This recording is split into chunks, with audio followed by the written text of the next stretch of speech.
السلام علیکم ناظرین، آج میں آپ کو سیدنا فاروق اعظم رضی اللہ عنہ کا اس آنے کے خط کے بارے میں بتاؤں گا جس کو پڑھ کر شرابی نے توبہ کر لی۔ ابن کثیر رحمۃ اللہ علیہ نے ابن ابی حاتم کے سند سے نقل کیا ہے کہ ایک اہل شام میں سے بڑا بارغب قوی آدمی تھا اور فاروق اعظم رضی اللہ عنہ کے پاس آیا کرتا تھا۔ کچھ عرصہ تک وہ نہ آیا تو فاروق اعظم رضی اللہ عنہ نے لوگوں سے اس کا حال پوچھا۔ لوگوں نے کہا کہ امیر المؤمنین اس کا حال نہ پوچھئے، وہ تو شراب میں بدمست رہنے لگا۔ فاروق اعظم رضی اللہ عنہ نے اپنے منشی کو بلایا اور کہا کہ یہ خط لکھو: من جانب عمر بن خطاب بنام فلاں فلاں، سلام علیکم۔ اس کے بعد میں تمہارے لیے اس اللہ کی حمد پیش کرتا ہوں جس کے سوا کوئی معبود نہیں، وہ گناہوں کو معاف کرنے والا، توبہ کو قبول کرنے والا، سخت عذاب والا، بڑی قدرت والا ہے۔ اس کے سوا کوئی معبود نہیں،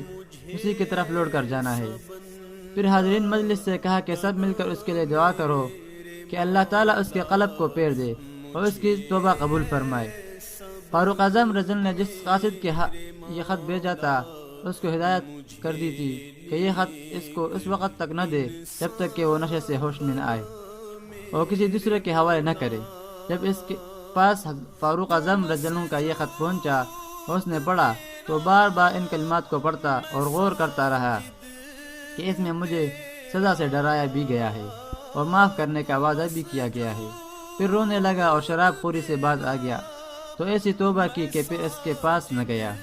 حضرت فاروق اعظم رضی اللہ عنہ کو جب اس کی خبر ملی تو لوگوں سے فرمایا کہ ایسے معاملات میں تم سب کو ایسا ہی کرنا چاہیے کہ جب کوئی بھائی کسی لغزش میں مبتلا ہو جائے تو اس کو درستگی پر لانے کی فکر کرو اور اس کو اللہ کی رحمت کا بھروسہ دلاؤ اور اللہ سے اس کے لیے دعا کرو کہ وہ توبہ کر لے،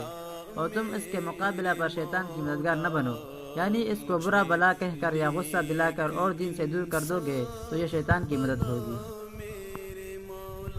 اگر آپ کو یہ ویڈیو پسند آئی تو اسے لائک کریں اور شیئر کریں، اور اگر آپ نے ابھی تک ہمارے چینل کو سبسکرائب نہیں کیا تو ہمارے چینل کو سبسکرائب کریں۔